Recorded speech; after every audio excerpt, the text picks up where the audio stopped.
Boa noite a todos. Sejam todos muito bem-vindos, aos presentes e aos que nos assistem.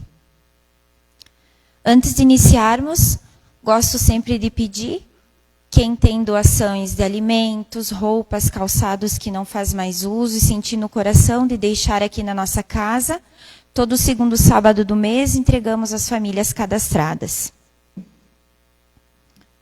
Vou ler uma passagem do livro Vinha de Luz, de Chico Xavier, ditada pelo Espírito de Emmanuel.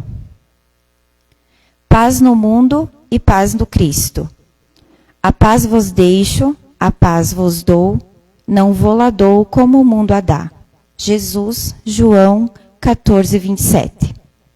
É indispensável não confundir a paz do mundo com a paz do Cristo.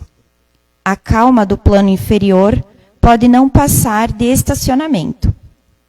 A serenidade das esferas mais altas significa trabalho divino, a caminho da luz imortal. O mundo consegue proporcionar muitos acordos e arranjos nesse terreno, mas somente o Senhor pode outorgar ao espírito a paz verdadeira. Nos círculos da carne, a paz das nações costuma representar o silêncio provisório das baionetas. As dos abastados inconscientes é a preguiça improdutiva e incapaz. A dos que se revoltam, no quadro de lutas necessárias, é a manifestação do desespero doentio. A dos ociosos sistemático é a fuga ao trabalho. A dos arbitrários é a satisfação dos próprios caprichos. A dos vaidosos, o aplauso da ignorância. A dos vingativos é a destruição dos adversários. As dos maus é a vitória da crueldade. A dos negociantes sagazes é a exploração inferior. A dos que se agarram às sensações de baixo teor é a viciação dos sentidos. A dos comilões é o respaldo opulento do estômago, embora haja fome espiritual no coração. Há muitos ímpios, caluniadores, criminosos e indiferentes que desfrutam a paz do mundo. Sentem-se triunfantes, mas sentem-se só. São desventurados e dominadores no século. A ignorância endinheirada, a vaidade bem vestida e a preguiça inteligente sempre dirão que seguem muito bem. Não te esqueças, contudo, de que a paz no mundo pode ser muitas vezes o sono enfermiço da alma. Busca, desse modo, aquela paz do Senhor, paz que excede o entendimento, por nascida e cultivada, portas adentro do espírito, no campo da consciência e no santuário do coração. Convido a todos agora a sentarem confortavelmente, fecharem os olhos, aquietarem o coração para a nossa oração. Senhor da vida, amado Mestre Jesus, neste momento de silêncio e reflexão, aquieta nossos pensamentos e envolve-nos na Tua luz. Que possamos compreender que cada passo que damos, por menor que pareça, é também uma escolha, uma oportunidade de aprender, de recomeçar, de transformar e de nos aproximarmos um pouco mais do bem. Que não tenhamos medo de caminhar, mesmo quando o caminho parecer incerto. Quando nossos pés hesitarem, dá-nos serenidade. Quando o cansaço chegar, renova nossas forças. E quando errarmos o caminho, concede-nos a humildade para reconhecer, coragem para voltar e sabedoria para escolher novamente. Ampara-nos, bons espíritos, para que nossas escolhas sejam guiadas pelo amor, pela caridade e pela compreensão. Que nossas palavras sejam capazes de acolher, nossas atitudes possam aliviar e a nossa presença possa levar um pouco de paz àqueles que cruzarem nosso caminho. Abençoa, Senhor, a palestrante dessa noite, intuindo-a para que sua voz seja sabedoria a todos que precisam. Que assim seja.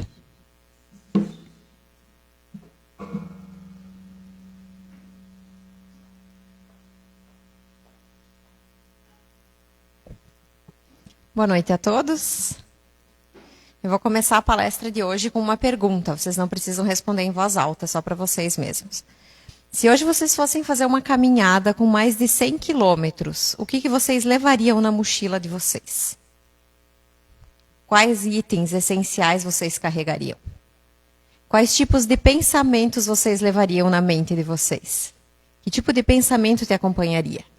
E eu não quero saber quem iria com vocês.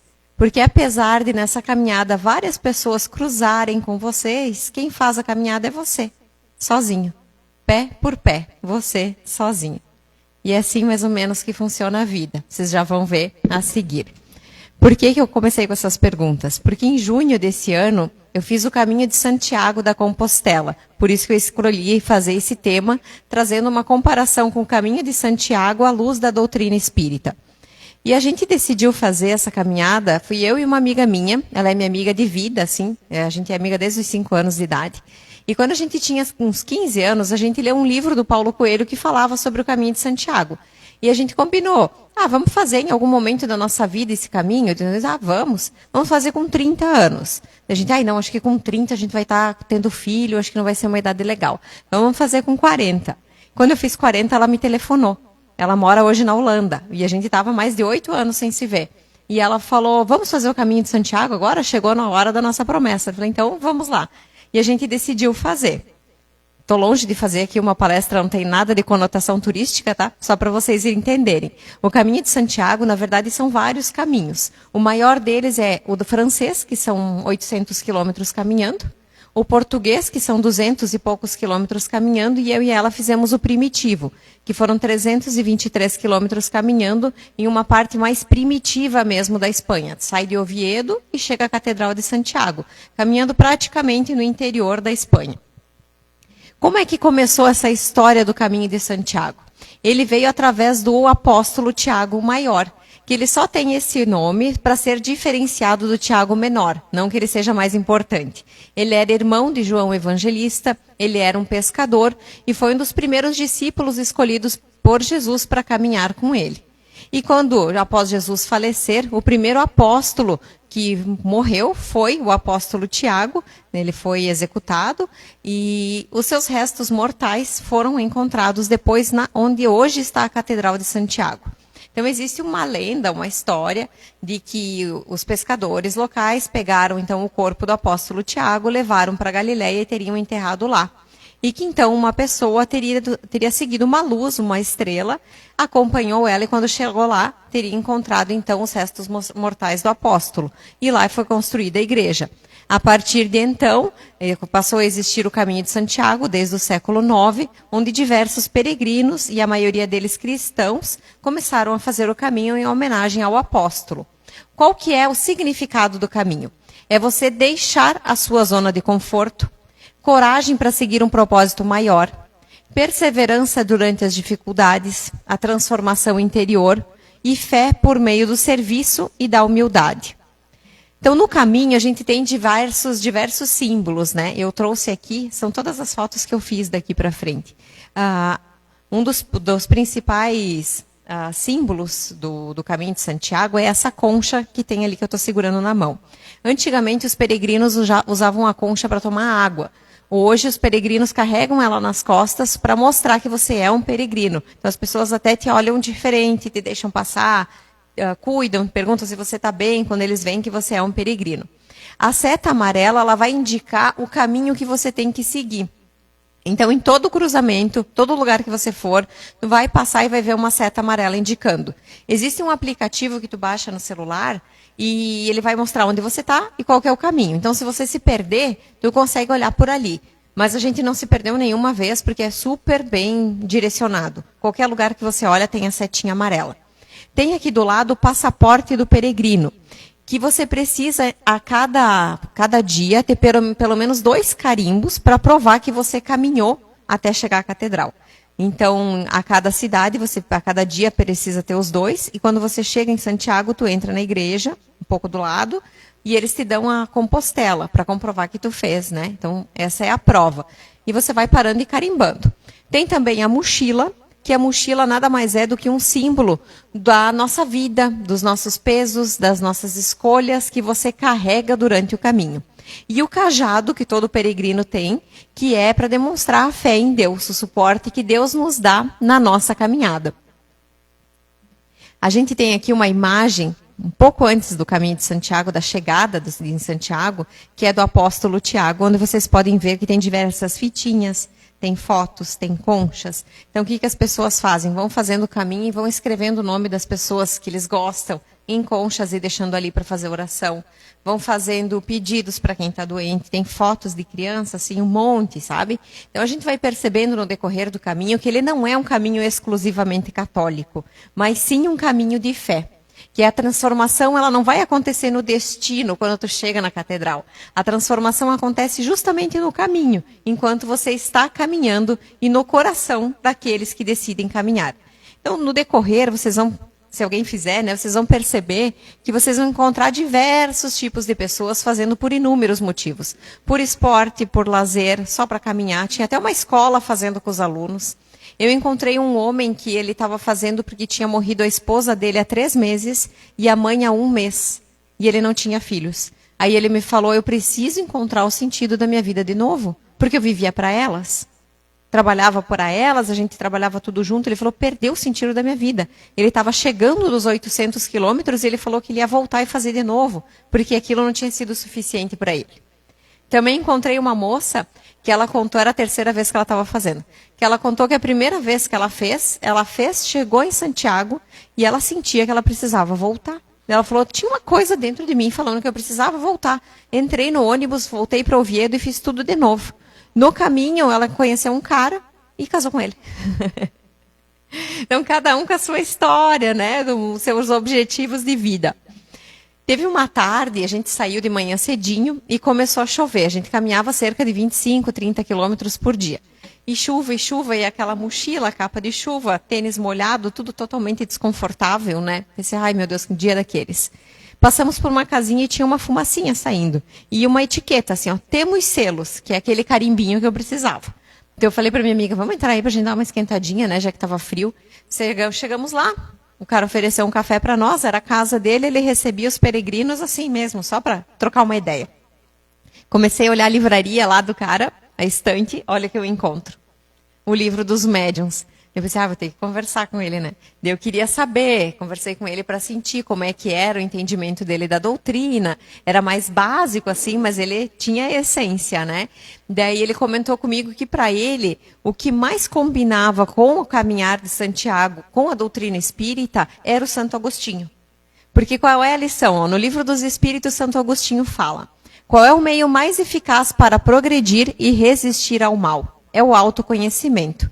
Porque se você toda noite for dormir e pensar, como que eu agi? Aonde que eu errei hoje? Como que eu poderia ter feito diferente com aquela pessoa? O que que eu fiz de errado no meu dia? Aonde que eu melhoro? Você vai progredindo lentamente e sem muito esforço. São detalhezinhos que a gente muda no nosso dia que fazem a gente evoluir. Ele fala, então, para mim, a caminhada é isso, porque você está sozinho, em silêncio, caminhando, e você vai refletindo sobre toda a tua vida nesse trajeto. E, consequentemente, melhora a si mesmo. Daí tem a frase de Santo Agostinho, não saias de ti, volta para ti mesmo, no homem interior habita a verdade. Existe forma melhor da gente se conhecer do que no silêncio, com os nossos próprios pensamentos? Outro ensinamento que eu tive, que para mim foi o maior de todos, foi a mochila. Como eu falei no começo, a mochila, ela traz as nossas cargas, né, emocionais e tudo. E eu já tinha visto alguns detalhes sobre o caminho de Santiago, o que levar, o que não carregar. Inclusive, eu vi um filme uns dias antes de sair, que é um filme que eu recomendo para vocês, que é Bom Caminho o nome. É um cara que ele tem muito dinheiro e a filha dele é uma pessoa normal e ele não dá bola para essa filha. E ela decide fazer o caminho de Santiago bem no dia do aniversário do pai. E ele fica louco com aquilo, falando, como que tu não vai na minha festa, né? E ele vai atrás dela. E no decorrer do caminho, ele vai, como a maioria das pessoas, soltando as coisas, os pesos da mochila. Todo mundo leva muita roupa e tal. E eu, né, pensei, sou macaca velha em corrida, né? Para quem não me conhece, eu gosto bastante de esporte, eu corro há mais de quase 10 anos que eu corro, faço bastante atividade física porque é uma coisa que eu gosto.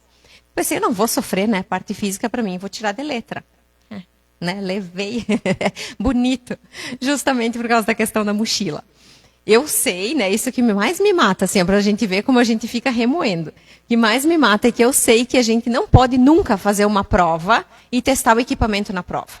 Nem comida, nem tênis, nem meia, nem nada. Tu tem que ir com tudo aquilo que tu já usou e tu já conhece de trás para frente. Porque não pode dar errado ali, na hora da prova.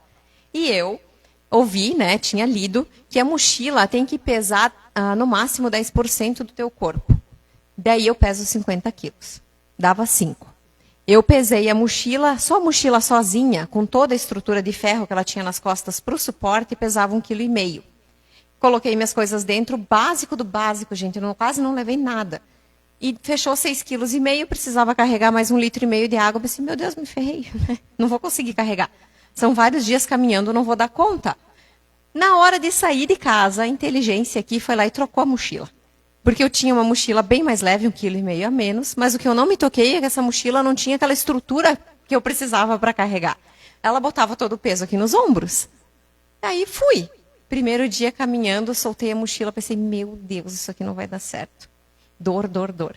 Segundo dia eu fui lavar o cabelo, não conseguia lavar meu cabelo. Fazia assim, ó, não conseguia movimentar o braço porque travou tudo. Depois, no terceiro dia, começou a cortar. Porque começou a ficar carne viva, assim, ó. Daí eu peguei vaselina, passei no ombro, passei um monte no ombro, peguei um absorvente, coloquei na alça da mochila, pensei pelo menos para dar uma amortecida e fui. Quando eu cheguei no albergue lá que tinha, eu não conseguia me mexer. Sabe quando tu fica transfigurado de tanta dor? Eu estava mal-humorada, não, meu Deus, pior dia de todos.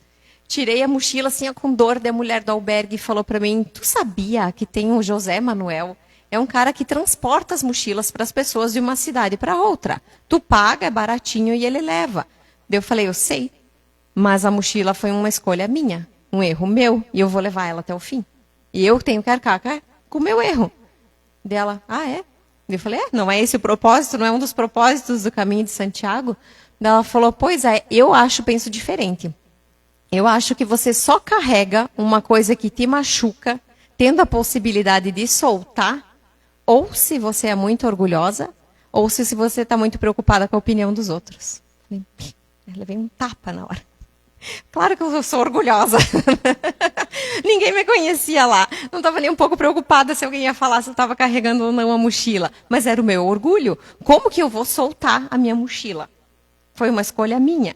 E daí eu fiquei meio assim, né? Pensei, não, vou soltar. Vou soltar, chamei o cara para levar a mochila para mim. Carreguei uma outra mochila menor, com uma jaquetinha corta-vento, a água, o basicão do básico, né? Mas levei uma mochila menor. Quando parou de doer o ombro, pensei, agora eu vou levar. Teimosa, né? Fui lá colocar a mochila, não dava, porque ainda estava bem machucado por dentro, sei lá o que eu fiz. Mas não consegui carregar. Foi fácil soltar a mochila para mim? Não foi. Porque orgulho. E é assim na vida. Às vezes tem uma coisa que está machucando a gente. Começa machucando pouquinho. E você pensa, não, eu vou dar conta. Eu vou dar conta. Até que chega uma hora que aquilo toma uma proporção tão grande que você não dá mais conta. Tu não consegue mais carregar. E ainda assim é difícil de soltar. Claro que depois que eu soltei, o caminho ficou muito mais leve e muito melhor para mim. Eu fui rindo o caminho todo. Mas no começo eu estava uma pimenta de dor, né? E na nossa vida isso serve para nós também, porque quantas coisas a gente vai levando, vai carregando e a gente não solta, porque não quer soltar. Porque está preocupado com a opinião dos outros ou porque o seu orgulho não deixa você mudar aquela decisão que você tomou em outra oportunidade. Outra questão interessante é a ajuda ao próximo que acontece em todo o caminho. Lembrando do bom samaritano de novo. Que o bom samaritano, ele estava fazendo o trajeto dele, né? E ele encontrou uma pessoa machucada. E ele parou, então, o caminho para ajudar o necessitado. Porque ele entendeu que não adiantava nada ele chegar no destino deles tendo deixado uma pessoa ali que precisava de ajuda. E é isso que a gente percebe em Santiago. Ninguém quer saber em quantos dias você fez, quanto tempo você demorou naquele dia. Todo mundo quer saber se você está bem, se você ajudou o próximo, se você trocou boas ideias com as pessoas que estavam lá. Uma coisa interessante no percurso, ninguém perguntou para ninguém a profissão. Eu fiz várias amizades, conheci pessoas do mundo todo, assim, ó, e eu não sei a profissão de nenhum deles. Até hoje, um segue o outro no Instagram e eu não sei com o que as pessoas trabalham, porque isso não faz a menor diferença. O que importa é a tua essência lá. O que você pensa, o que você leva da tua vida, mas o que você faz e quanto você ganha, ninguém está nem aí para isso. Não importa. A única questão no caminho é, você está bem? Né? Um ajuda muito o próximo. E a gente acaba encontrando, sim, diversas pessoas machucadas. Não só fisicamente, que nos pesa assim, um número gigante de pessoas que se machucam com o tênis, né, pela caminhada. Então, um ajuda o outro. Como eu contei do cara ali que tinha perdido a esposa e a mãe. Muitas pessoas de luto fazendo o caminho. E eu assim, fiquei bem feliz que, como espírita, eu consegui conversar com 3 pessoas que, do nada, surgiu o assunto e eu consegui explicar um pouco sobre a reencarnação, que não, né, as coisas não morrem aqui, que é só o corpo. Eu fiquei bem feliz que eu tive essa oportunidade. Né, que se daqui a pouco consiga ter ajudado uma daquelas pessoas, eu fiz já o meu caminho. E aqui eu trouxe a foto desse casal, porque foi muito engraçado nesse dia lá. A gente fez o caminho primitivo e é bem primitivo mesmo. Às vezes você caminhava um dia inteiro e não tinha lugar para comprar água. Às vezes não achava mercado. Quando tu chegava numa cidadezinha, o mercado estava fechado. Então, acho que eu passei de todos os dias aqui. Foi o único dia que eu comi uma banana, porque tu não achava lá para comer. E daí eu perguntei para esse cara quanto que era a fruta. Daí ele me falou assim, se você não tem dinheiro para me pagar, não precisa. Porque o fato de eu te dar uma fruta não vai me deixar mais pobre. E se você tem dinheiro para me pagar, paga o quanto você quiser. Porque você me pagar uma fruta também não vai me deixar mais rico. Né? Simplicidade das pessoas, levando a vida bem leve, né? O mais importante é descobrir que no caminho da vida, toda vez que a gente ajuda alguém, a gente progride também. E aqui eu trouxe essa imagem que eu achei tão bonitinha num dia que eu estava caminhando, que eu vi essa flor nascendo no meio do muro, né? E estava passando nesse mesmo dia por uma igreja. E daí estava tocando essa música, só que em espanhol. E se a gente parar para pensar, como a vida seria mais simples se a gente levasse ela assim, como diz essa música. Amar como Jesus amou, sonhar como Jesus sonhou, pensar como Jesus pensou e viver como Jesus viveu. Sentir o que Jesus sentia, sorrir como Jesus sorria, e ao chegar ao fim do dia, eu sei que eu dormiria muito mais feliz. Né? Jesus resumiu toda a lei do amor. E no caminho, isso deixa de ser uma teoria e passa a ser uma realidade. Tu vai devagarinho entrando, né, nesse ritmo e tu vai vendo como a gente complica as coisas, como a vida é fácil, que a gente podia resolver tudo de outra forma. Essa foto aqui é do primeiro albergue que eu fiquei. A gente dormiu em 8 pessoas no mesmo quarto, sem nunca ter visto ninguém. Eu dormi a primeira noite ali em cima, e do outro lado dormia um holandês que eu nunca tinha visto na vida. Coisa mais esquisita do mundo para mim. Eu dormi num quarto com um cara que você nunca viu, né? E tá ali na cama, o cara roncando, e tu, meu Deus, né? O que eu estou fazendo da minha vida? E daí, esse dia para mim foi um choque, na real, porque a gente chegou lá, então eram as 8 camas juntas, era um vaso sanitário para 24 pessoas e 3 chuveiros. Aí esse chuveiro, primeiro as meninas tomavam banho, depois os meninos. Nesse chuveiro, tu não tinha torneira para abrir e fechar. Era tipo de temporizador, que nem essas que a gente lava a mão. Então apertava, saía água e tu tomava banho e tinha que ficar apertando toda hora. E o meu pai do céu, né? Onde é que eu me enfiei? Um choque já no primeiro dia. No segundo dia, você está acostumado. E daí que a gente vê a simplicidade que o Espiritismo prega. O Espiritismo nos convida à simplicidade, não pela pobreza material, mas pelo desapego. O verdadeiro patrimônio do espírito não são os bens que a gente acumula, mas as virtudes que a gente desenvolve. O que a gente precisa depois de uma caminhada? Banho, cama e comida. Eu tinha, por que eu estava reclamando? Era isso que meu corpo precisava. E por que no nosso dia a dia a gente fica tão louco atrás demais? Porque eu quero a melhor casa, porque eu quero o melhor carro, meu filho tem que ter o melhor tênis, tem que ter a melhor roupa. Por que a gente leva a vida assim? Porque a gente fica numa sociedade que está sempre nos incentivando a consumir mais. E o Evangelho, na verdade, ele nos convida a ser melhores, não a consumir mais. Então a gente leva esse baque, né? Será que Deus quer que a gente tenha tudo? Ou será que Ele quer que a gente aprenda a agradecer aquilo que a gente tem? Se eu tenho o suficiente, por que eu estou reclamando? Né? O problema nunca foi possuir as coisas, mas sim ser possuído pelas coisas. Então, às vezes, você trabalha tanto que tu deixa de ter tempo para tomar um café com teu amigo, que tu deixa de ter tempo para brincar com teu filho. Para quê? Né? Qual que é o sentido da vida? A simplicidade. Outra questão é a humildade. A gente chegava lá, tirava os sapatos e todo mundo deixava os tênis fora do albergue, né? E a humildade, se a gente parar para pensar, também é uma das virtudes fundamentais para o nosso progresso espiritual. Porque sem ela, o orgulho fecha os nossos olhos e a gente não aprende nada. Se eu não for humilde para perceber aonde que eu erro, aonde que eu tenho que melhorar, eu nunca vou progredir. Porque meu orgulho não vai deixar. E na natureza, aqui uma foto do caminho que eu fiz, né, que eu comentei que é mais no interior e tal, o ego da gente vai perdendo a força. Porque a natureza vai lembrando diariamente da nossa pequenez, né? O ego vai diminuindo, a alma vai contando espaço para se manifestar, e você para de tentar mostrar para os outros quem você é, para você realmente descobrir quem você é. Quando você é colocado à prova, você está ali sozinho, caminhando você e os teus pensamentos. E a gente percebe a ausência de controle. Porque lá para mim isso foi muito nítido. A gente planejou toda a viagem, eu e minha amiga. A gente vai caminhar tantos quilômetros por dia, a gente vai parar em tal albergue, comer tal coisa, esse restaurante eu ouvi falar que é legal, tudo. Tarará. Segundo os dias já estava tudo errado. A gente já não tinha mais seguido o cronograma. Porque a gente planejou, daí choveu. Aí a gente chegou numa cidade um dia e todos os albergues estavam ocupados, não tinha como a gente ficar lá. Daí você caminhava até a cidade seguinte para ver se encontrava um lugar naquele albergue de lá.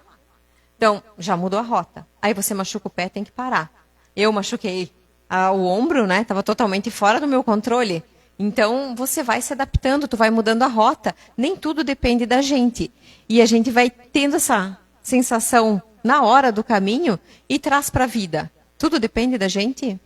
Às vezes, o meu trabalho depende da decisão de outra pessoa. Eu vou, claro, entregar o meu melhor para aquele cliente que eu estou atendendo, mas não depende só de mim. Às vezes, você passar num concurso, conseguir engravidar, diversas coisas da vida, se a gente parar para pensar, não dependem só da gente. Então, a gente tem que ter fé em Deus e soltar o controle. Não é ficar parado no sofá esperando as coisas acontecer. O universo vai conspirar para eu passar num concurso. Não, vai ter que baixar a cabeça e fazer o teu papel e estudar, né? Mas a gente tem que ter essa noção que daqui a pouco a gente não está enxergando lá na frente. Mas o que é nosso está guardado e está por vir, não na rota que a gente planejou. O Espiritismo nos ensina a confiar na providência divina, né? Não é a passividade, não é ficar sentado no sofá esperando. É fazer a própria parte. Aceitar o que não podemos controlar. E eu coloquei essa foto aqui dessas vacas, porque nesse dia estava eu e minha amiga caminhando e passa uma senhora com um apito. E ela falou, eu perdi minhas vacas e o meu cachorro. Se vocês encontrarem, comece a gritar, apitam, façam alguma coisa que eu preciso achar eles. Eu pensei que esquisito, como é que ela não está vendo uma vaca, né? Várias, no caso. E continuamos andando. De repente, a gente entrou numa ruazinha e estavam as vacas ali e o cachorro. E quem disse que a gente passava? O cachorro não deixou. Ele estava cuidando delas. E nisso foi acumulando peregrino. O pessoal que estava vindo travou todo mundo. Então, qual era o controle que a gente tinha? Apitamos, né? Tinha uma pessoa com apito, a mulher veio. O cachorro levou nós para um canto, ele recuou, fez a gente recuar. Veio latindo, avançando. Ele levou todas as vacas em segurança para o caminho delas. E depois a gente pôde ir. Então, a gente não tem controle, mesmo numa situação básica, que nem na vida.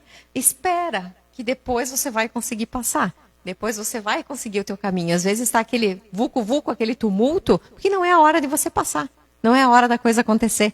Espera que no tempo certo, no tempo de Deus, as coisas acontecem. Você aprende a confiar. Às vezes você não enxerga o destino, só enxerga a próxima seta. A gente não vai enxergando a Catedral de Santiago, só enxerga a setinha, mostrando para onde tem que ir. E é que nem Deus, você não sabe qual é o rumo da tua reencarnação aqui, mas vai seguindo o caminho do bem, a setinha amarela, que você vai chegar na hora certa. E essa foto que eu trouxe aqui são de amigos que eu fiz. Esse aqui acho que era da japonesa, o outro italiano, e os outros dois da frente são italianos também, que não se conheciam. A gente vai, durante o caminho, tu encontra a pessoa num dia, dali a 3 dias tu encontra ela em outra cidade de novo, e tu vai fazendo amizade, assim, sabe? Uma amizade leve, que nem eu disse, ninguém quer saber quanto tu ganha, o que tu faz, a coisa só flui. E esse dia foi engraçado porque eu e minha amiga chegamos numa cidade que só tinha um albergue e um restaurante da mesma dona, não tinha absolutamente mais nada lá.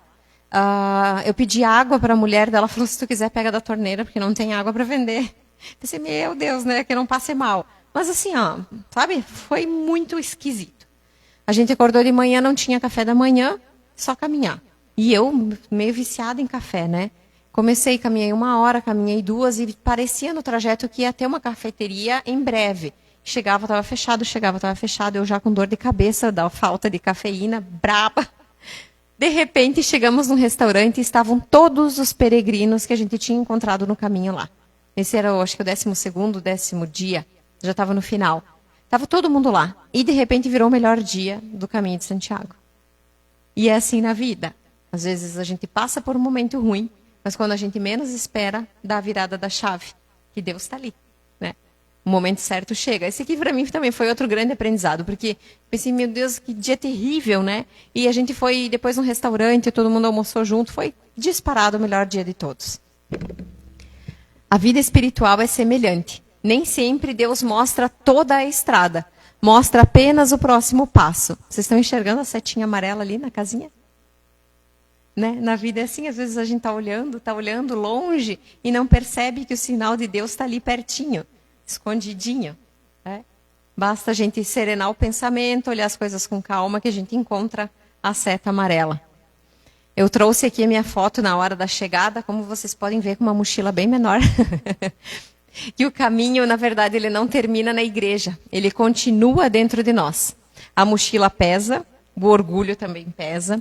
Não são os quilômetros que cansam, mas os ressentimentos que a gente carrega com a gente. E cada passo é transformador. Se cada passo for dado com amor, tanto na nossa vida quanto no caminho, a gente se transforma. Eu trouxe aqui essa plaquinha, bom caminho, você é especial. Amor é o caminho. Porque todos nós, se a gente pensar à luz da doutrina espírita, nós somos peregrinos da eternidade. A gente está nessa encarnação peregrinando para uma próxima, para a nossa evolução moral. Essa é a nossa ideia. E se a gente, cada existência vai ser um novo caminho. E se a gente daqui a pouco não cuidar do próximo, não olhar para o outro, não perdoar, não amar, qual é o sentido do caminho? Qual é o sentido da nossa reencarnação?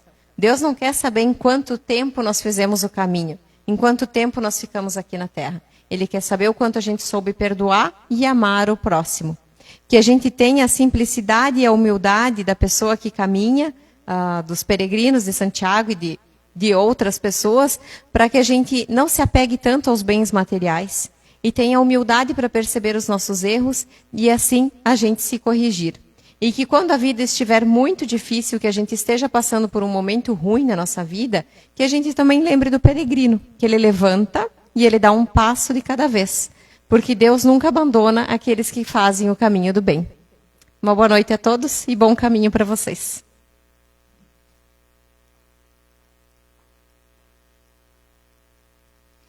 Obrigada por suas palavras, ensinamentos. Acredito que cada um colocou o que precisava no coração, né? Para levar adiante mais um passo. Convido a todos agora a fecharem os olhos, sentarem confortavelmente, os trabalhadores se posicionarem para a nossa prece final.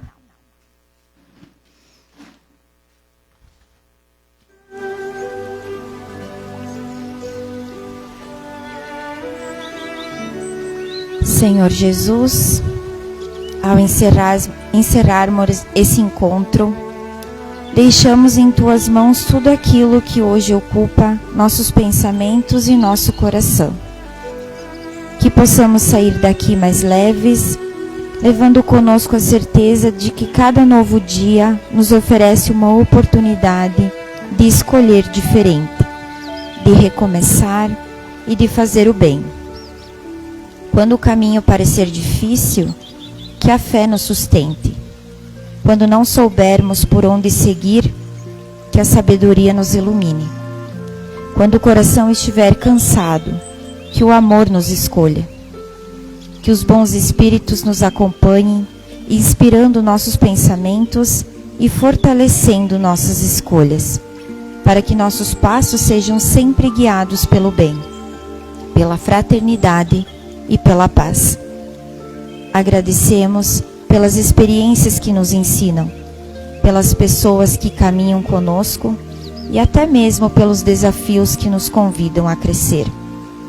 Que ao sairmos daqui, possamos levar um pouco mais de luz para onde formos e lembrar que uma palavra pode confortar, um gesto pode transformar e um simples passo pode mudar um caminho inteiro. Que tenhamos coragem para seguir, serenidade para aceitar o que não podemos mudar e esperança para acreditar naquilo que ainda está por vir. E que em cada escolha, em cada encontro e em cada novo passo, possamos deixar uma pequena marca de amor no mundo. Que Deus nos abençoe, que a espiritualidade amiga e luzeira desta casa nos ampare e que a paz permaneça em nossos corações. Que assim seja.